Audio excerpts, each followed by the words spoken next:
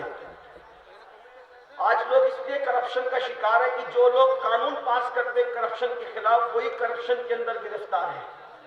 Corruption کا خاتمہ اس وقت ہوگا قانون پاس کرنے والا پہلے عمل کرے. یہ بات ہے. تو فاروق اعظم نے بنا دودھ میں پانی ملا کے نہ بیچنا. ٹھیک بات ہو گئی. لیکن رات کو نکلتے تھے مدینہ شریف کی گلیوں میں گھومنے کے لیے، کون کرپشن کر رہا ہے کون کیا کر رہا ہے. اچانک ایک کانپتی ہوئی بوڑھی آواز فاروق اعظم کے کان میں پڑی. کانپتی ہوئی بوڑھی آواز، بیٹی. جی ممی. جی امی. میں اپنے الفاظ میں کہہ رہا ہوں، ورنہ آپ کہیں کہ یہ عربی میں ممی کہاں سے آ گیا. ایسا نہیں ہے. کچھ لوگ تقریر سننے بھی آتے ہیں تو ایسا نہیں ہے، بات اپنے لہجے میں کہی جاتی ہے. تو عربی میں جی بھی نہیں ہے، ٹھیک ہے، لیکن بات تو آپ کی کرنی ہے نا. ورنہ عربی مطلب آپ کے سامنے پڑھوں گا تو آپ کو کیا سمجھ میں آئے گا. اور میری گزارش یہ بھی، میری عادت بھی ہے کہ میں بہت ہلکی زبان استعمال کرنا چاہتا ہوں تاکہ میرے کسان بھائی بھی سمجھ لیں، چھوٹے چھوٹے بچے بھی سمجھ لیں. یہ تو کہا جی امی کیا بات ہے. کہا کہ بیٹا جلدی سے دودھ میں پانی ملا دو. رات کا آخری پہر ہے. بوڑھی ماں اپنی جوان بیٹی سے کہتی دودھ میں پانی ملا. بوڑھی ماں کی آواز سن کر جوان بیٹی کی طرف جب کان لگے فاروق اعظم، تو اس نے کہا امی تمہیں پتا نہیں امیر المومنین نے منع کیا نا دودھ میں پانی ملا کر بیچنے سے. میں دودھ میں پانی نہ ملاؤں گی. تو کیا کہا، بیٹی وہ امیر تو ہمارا سو رہا ہوگا، عمر سو رہے ہوں گے، وہ کہاں دیکھ رہے ہیں. تو پتہ ہے جوان بیٹی نے کیا کہا، امی امیر تو نہیں دیکھ رہا ہے لیکن تیرا اور میرا اور امیر کا خدا تو دیکھ رہا ہے. سبحان اللہ. اب اس پر یہاں تک تو آپ نے سنا. اب توجہ کریں. فاروق اعظم یہ سن کر آنکھیں چھلک پڑی کہ جوانوں میں ایسے لوگ موجود ہیں، ابھی بھی جوان ایسے لوگ موجود ہیں میرے مذہب میں، میرے مدینے میں. تو وہاں پر آپ نے نشان لگا دیا، گھر پہ نشان لگا دیا. نشان لگائے گھر گئے، آنکھ میں آنسو تھے. صبح ہوئی، اپنے بیٹوں کو جمع کیا اور جمع کر کے فرمایا دیکھو میں بوڑھا ہو چکا ہوں، اب میں کوئی شادی نہیں کر سکتا. تم میں کون ہے جو اس لڑکی سے شادی کرے گا جو اللہ سے ڈر کر کے دودھ میں پانی نہیں ملا رہی تھی؟ اس سے کون شادی کرے گا؟ آپ کے ایک بیٹے تیار ہو گئے کہ ابو میں شادی کروں گا. آپ دیکھیں کوئی رشتے میں کسی بچولیا کو ڈالا گیا، کسی اغوا کو ڈالا گیا، کسی اغوا نے اغوائی کی. ایک لڑکی کا تقویٰ، اللہ اکبر، مدینہ منورہ کے عام گھرانے کا رشتہ نہیں آیا، وقت کے امیر المومنین کا رشتہ بغیر مانگے گھر تک کے چل کر آیا. اور وہ تقوی کی برکت تھی، پرہیزگاری کی برکت تھی. اور پھر فاروق اعظم کی وہ لڑکی بہو بن گئی، وقت کے امیر المومنین کی بہو بنی. کیوں؟ ڈگری کی وجہ سے نہیں، حسن کی وجہ سے نہیں، مال کی وجہ سے نہیں، نسب کی وجہ سے نہیں، صرف تقوی کی برکت سے امیر المومنین کی بہو بنی. اور صرف امیر المومنین کی بہو نہیں بنی بلکہ جب اس لڑکی کی شادی ہوئی تو اللہ نے فاروق اعظم کے بیٹے اور اس لڑکی سے ایک اور بیٹی عطا فرمائی. اور اس بیٹی کا نکاح پھر ایک جگہ ہوا. اسی بیٹی سے جو بیٹا پیدا ہوا اسی بیٹے کو دنیا نے حضرت عمر ابن عبدالعزیز کے نام سے جانا پہچانا. یعنی وہ صرف عمر کی بہو نہ بنی بلکہ 14ویں پہلی صدی کا مجدد اور دوسرے امیر المومنین عظیم امیر المومنین جو ہے ان کی نانی بھی بن رہی ہے نا، وہ عمر ابن عبدالعزیز کی نانی بھی بن رہی ہے ایک اور امیر المومنین کی، یعنی عمر ابن عبدالعزیز کی نانی بنی وہ۔ پتا چلا تقوی کی برکتیں یہ ہیں۔ تو میرے آقا علیہ السلام کے پیارے دیوانوں، بات دور نکلی، عرض کیا کر رہا تھا کہ حرام نہ کماؤ۔ اور ایک اور جملہ دیکھیے، آپ اگر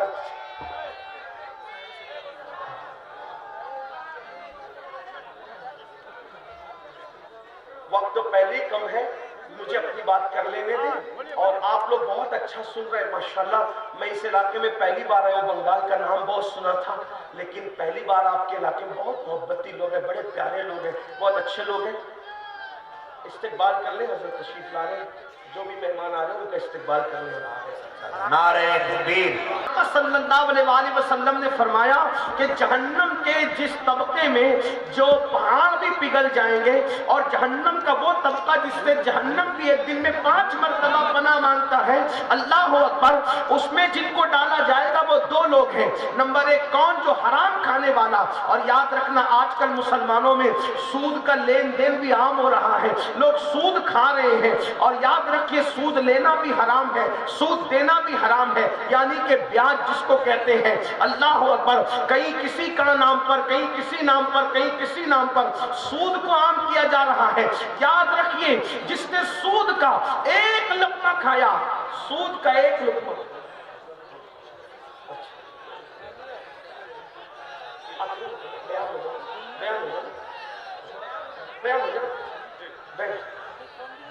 بیٹھ جائیں۔ آپ سب کی محبتوں کا شکریہ۔ ایک بار درود شریف پھر پڑھیں اپنے آقا علیہ السلام کی بارگاہ میں۔ اللہم رب محمد صلی اللہ علیہ وسلم، نحن عباد محمد صلی اللہ علیہ وسلم، صلاۃ و سلام علیک یا جد الحسن والحسین۔ تو جس نے سود کا 1 لقمہ، 1 لقمے کی بات ہو رہی، جس نے سود کا 1 لقمہ کھایا، گویا اس نے اپنی ماں کے ساتھ 36 مرتبہ زنا کیا۔ یعنی جو اپنی ماں کے ساتھ 36 بار زنا کرے، اس کو قیامت میں جو عذاب دیا جائے گا وہ سود کا 1 لقمہ کھانے والے کو دیا جائے گا۔ اب آپ بتائیں جو بیاج کا دھندا کرتے ہیں، انٹرسٹ کا کاروبار کرتے ہیں، ان کا کیا انجام ہوگا؟ اس لیے دنیا ہی سب کچھ نہیں ہے۔ اور اب گفتگو کو سمیٹتے ہوئے ایک آخری بات عرض کر دوں، سمیٹتے ہوئے کہ ایک بندہ تو وہ کہ جہنم میں پہاڑ جو پگھلیں گے، جس حصے میں پہاڑ پگھلیں گے، جس حصے میں پہاڑ پگھلیں گے، اس میں جس کو ڈالا جائے گا وہ کون؟ حرام کھانے والا۔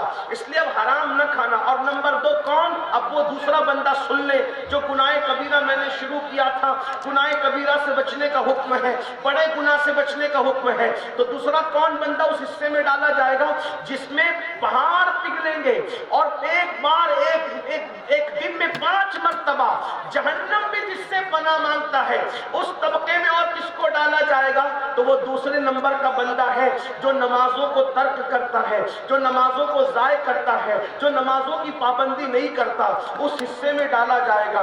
اے میری قوم کے جوانوں، آپ کی بہت بڑی تعداد ہے، ہندوستان میں جوان 60% ہے، 60% ہے۔ میرے بھائیوں، نماز کے نام پہ بھی جمع ہو جاؤ۔ دیکھو سننے کے لیے، تقریر سننے کے لیے ہزاروں کی تعداد میں جمع ہوتے ہو، کاش کے عمل کے لیے بھی ہزاروں کی تعداد میں جمع ہو جاؤ۔ میرے بھائیوں، ہم نے مسجدوں کو ویران کر دیا، آج مسجدیں ویران ہیں، آج مرثیہ خاں ہیں مسجدیں، ہم نماز کے لیے نہیں آتے۔ کتنا سادگی کے ساتھ بہانہ بنا دیتے ہیں، مولانا ہم ناپاک ہیں اس لیے نماز نہیں پڑھتے۔ آپ سے پوچھتا ہوں مسلمانوں، بتاؤ جو ناپاک ہو وہ مسلمان کیسا؟ آپ مجھے بتائیں تو صحیح۔ اللہ اکبر، اللہ اللہ۔ میرے بھائیوں، مسجدوں کی طرف آؤ، دیکھو اپنے مسائل ہے۔ کسی کا کیا مسئلہ ہے؟ روزی روٹی کا مسئلہ ہے، کسی کا بیٹی کا مسئلہ ہے، کسی کی اولاد نہیں ہے، جس کو اولاد ہے اولاد نافرمان ہے، کوئی بیماری میں مبتلا ہے، کوئی بربادی میں، کوئی تباہی میں ہے۔ میرے بھائیوں یاد رکھو اپنے مسئلے کا حل اچھی طرح یاد رکھنا۔ سن لیں آپ لوگ، سبحان اللہ حضور، بولیے حضور۔ دیکھیے کہ میں ایک رحمت کے ساتھ اٹھنا اللہ ہم سب کو نصیب فرمائے۔ کوئی کاروبار کے معاملے میں پریشان، کوئی روزی روٹی کے معاملے میں پریشان، کوئی بیٹی کے معاملے میں پریشان، کسی کو اولاد نہیں ہے وہ دکھی ہے، جس کو ہے وہ اولاد سے دکھی ہے، اولاد فرما بردار نہیں۔ اب ہمارے مسائل کا حل کہاں؟ ہم سوچتے ہیں حکومتیں بدلے گی، فلاں پارٹی آئے گی تو مسئلے کا حل ہوگا۔ فلاں وظیفہ پڑھ لیں گے تو مسئلے کا حل ہوگا، فلاں تعویذ دے لیں گے تو مسئلے کا حل ہوگا، یہ دعا کر دے گا تو مسئلے کا حل ہوگا، وہ دعا کر دیں گے تو مسئلے کا حل ہوگا، چلو امین القادری آ گیا ہے ہماری بستی میں، اس سے دعا کرا لو، وہ دعا کر دے گا تو مسئلے کا حل ہوگا۔ ایک بات آپ کو بتاؤں، سچی بات بتاؤں، جب تک مسجد میں نہیں آؤ گے اپنے مسئلے کا حل کوئی نہیں کر سکتا۔ کل بھی اپنے مسائل کا حل مسجدوں میں تھا اور اب بھی اپنے مسائل کا حل مسجدوں میں ہے۔ مجھ جیسا کیا، مجھ سے کوئی بہت بڑا بھی انسان آپ لے آؤ گے اور وہ بھی آپ کے لیے دعا کر دے تو اللہ اس کی دعا بھی آپ کے حق میں قبول نہیں کرے گا۔ کیوں قبول نہیں کرے گا؟ کیونکہ اللہ کے رسول کا فرمان ہے، میرے اور تمہارے نبی کا فرمان ہے، میرے اور تمہارے آقا کا فرمان ہے کہ جو نماز چھوڑ دیتا ہے نیکوں کی دعا سے اللہ اس کا حصہ ختم کر دیتا ہے، نیکوں کی دعا سے اللہ اس کا حصہ اٹھا لیتا ہے۔ بلکہ آپ کو یہ بات کہوں، مسلمانوں اگر نماز پڑھو تو تم کو میری دعا کی اور کسی کی دعا کی ضرورت نہیں ہے، کیونکہ ہمارے نبی ہمارے لیے 1450 سال پہلے اتنی دعائیں کر چکے ہیں کہ اب ہمیں مزید کسی کی دعا کی ضرورت نہیں ہے۔ لیکن اس دعا کے ہم تک پہنچنے میں، اس کا فیضان پہنچنے میں ایک چیز رکاوٹ بنی ہوئی ہے۔ کیا رکاوٹ بنی ہوئی ہے؟ کہ ہم نے رسول اللہ کو نماز چھوڑ کر کے ناراض کر دیا ہے۔ اگر ہم سجدہ کر کے حضور کو راضی کر لیں تو حضور کی دعاؤں کی برکتیں آج بھی ہمیں ہرا بھرا کر سکتی ہے، آج بھی ہمیں برکتوں سے مالا مال کر سکتی ہے۔ کتنی عجیب سی بات ہے، ہمیں واٹس ایپ کے لیے ٹائم ہے، فیس بک کے لیے ٹائم ہے، ٹویٹر کے لیے ٹائم ہے، ہر چیز کے لیے ٹائم ہے، بیوی بچوں کے لیے ٹائم ہے، دوست احباب کے لیے ٹائم ہے، آخر اللہ کی عبادت کے لیے ٹائم کیوں نہیں ہے؟ وہ اللہ کو ٹائم نہیں دیتے۔ کتنے بے شرم ہو گئے ہم، کس قدر غدار ہو گئے ہم، کس قدر بے وفا ہو گئے ہم اللہ کو ٹائم دینے کے لیے تیار نہیں۔ وہ اللہ جس نے زندگی دی، وہ اللہ جس نے ماں کے پیٹ میں ہماری خوبصورت شکل بنائی، کبھی آئینے میں اپنی شکل دیکھ کے اترانے سے پہلے سوچا ہوتا اگر یہی شکل کو اللہ چوہے جیسی بنا دیتا، کتے جیسی بنا دیتا، بندر جیسی بنا دیتا، ہے کوئی پوچھنے والا اس سے کہ تو نے ایسا کیوں کیا؟ آپ بتائیں، اللہ انسان نہ بناتا سور بنا کے پیدا کرتا، کوئی پوچھنے والا ہوتا کہ سور کیوں بنایا؟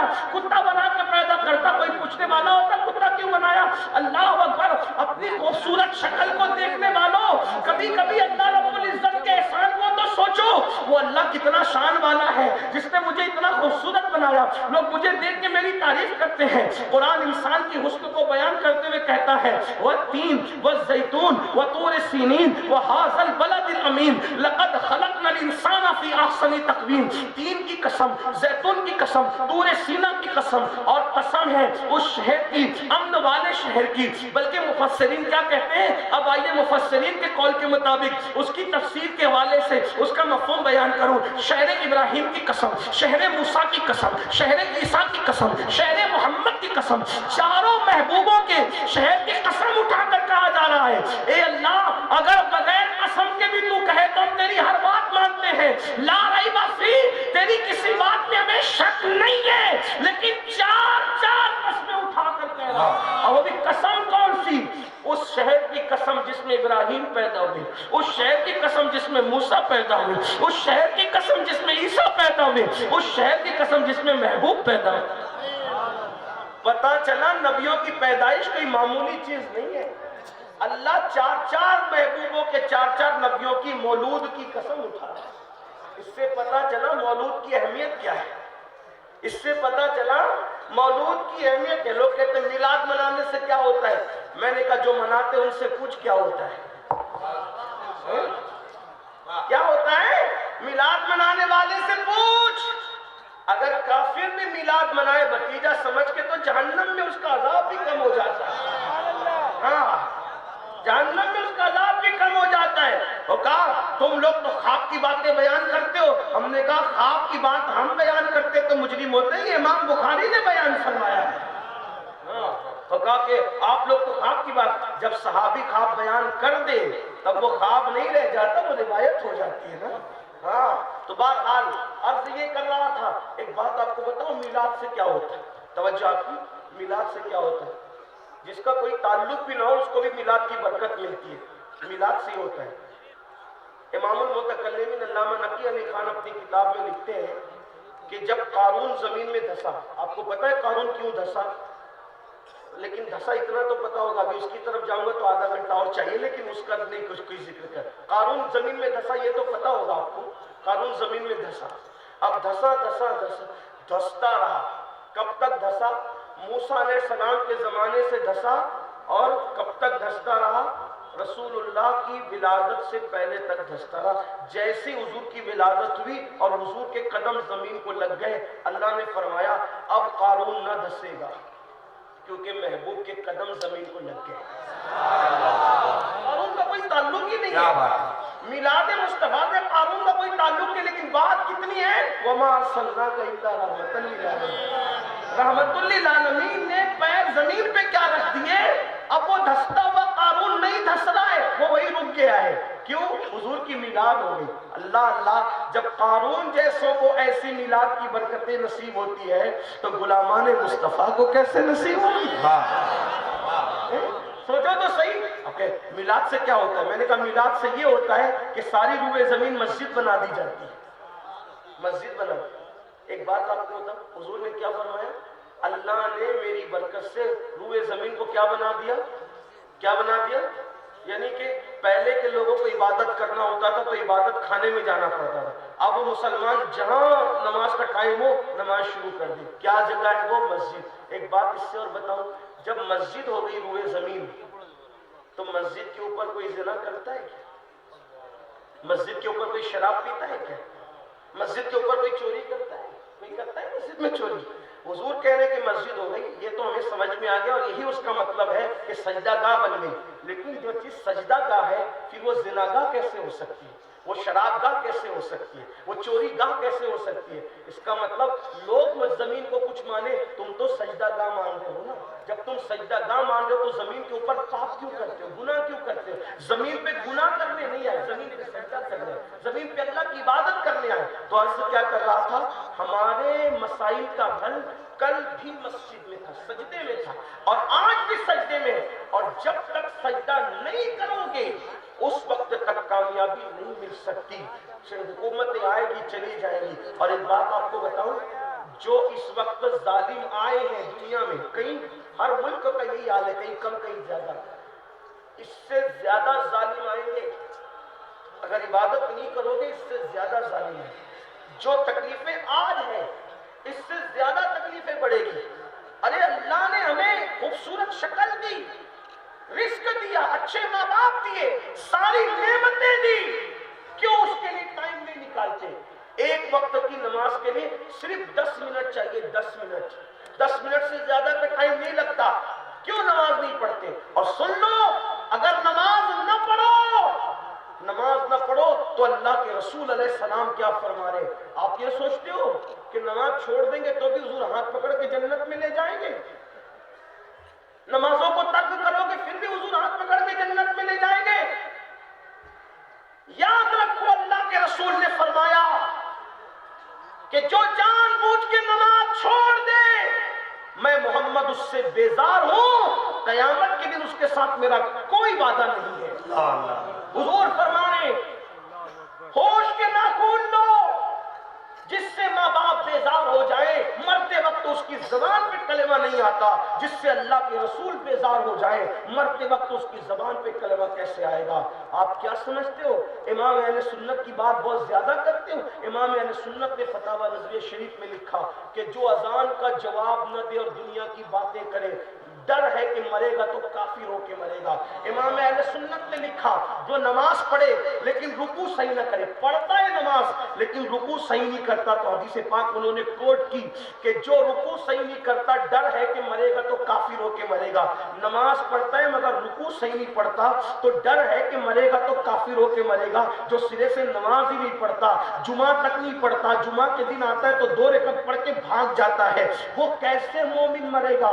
وہ ایمان پر کیسے مرے گا؟ اور آپ کو بتاؤں اللہ کے رسول علیہ السلام حضرت ابو ہریرہ سے فرماتے ہیں، اے ابو ہریرہ بے نمازی کے ساتھ نہ بیٹھا کرو، اس لیے کہ بے نمازی پر مسلسل اللہ کی لعنت برستی رہتی ہے. حضور اپنے صحابہ کو بے نمازی کے ساتھ بیٹھنے سے روکتے ہیں. آپ سے پوچھنا چاہتا ہوں، بے نمازی بن کر حضور کے عاشق کیسے ہو سکتے ہو؟ بے نمازی بن کر غوث اعظم کے عاشق کیسے ہو سکتے کرتے ہو؟ ہم تو قادری ہیں۔ میں نے کہا اپنا منہ آئینے میں دیکھو، کون سے قادری ہو؟ صرف کپڑا پکڑ کے کسی کو قادریت ملتی ہے؟ میرے جملے تلخ ہو تو معاف کر دینا، لیکن وہ غوث اعظم شیخ عبد القادر جیلانی جن کی قادریت پہ ناز کرتے ہو، غوث پاک فرماتے ہیں بے نمازی مرے اسے مسلمان کے قبرستان میں دفن مت کرو۔ جو غوث اعظم بے نمازی کو مسلمان کے قبرستان میں گوارا نہیں کرتے، قبرستان غوث پاک کا نہیں ہے، توجہ ہے آپ کی، قبرستان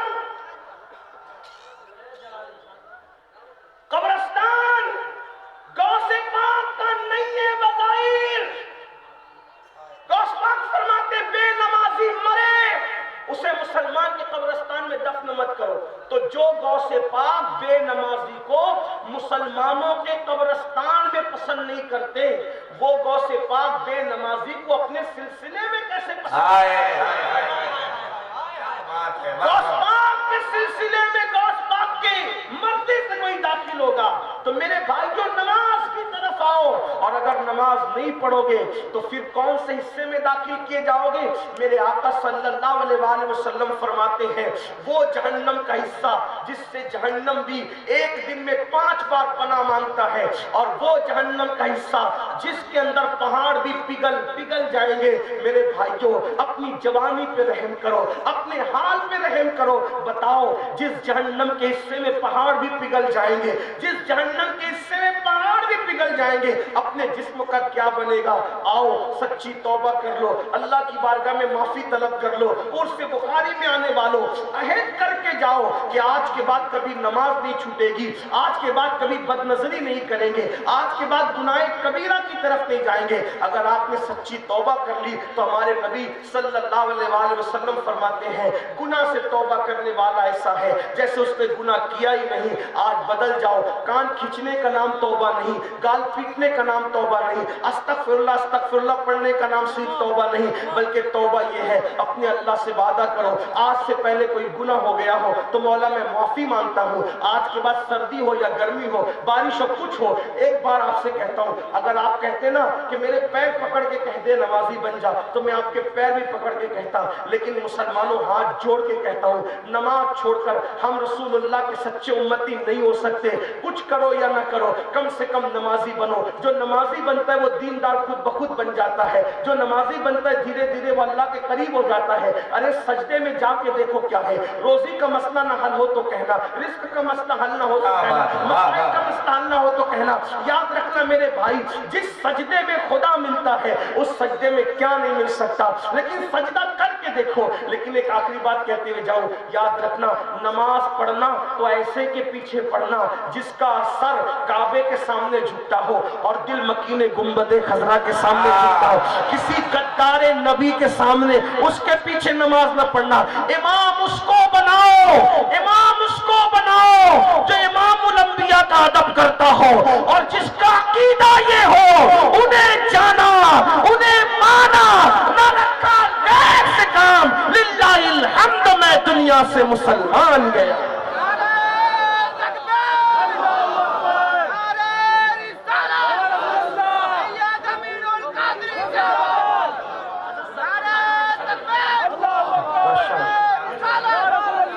صاحب سجادہ کا حکم ہے 10 منٹ اور بول دوں، 10 منٹ اور بول دیتا ہوں، بات پوری کرتا ہوں۔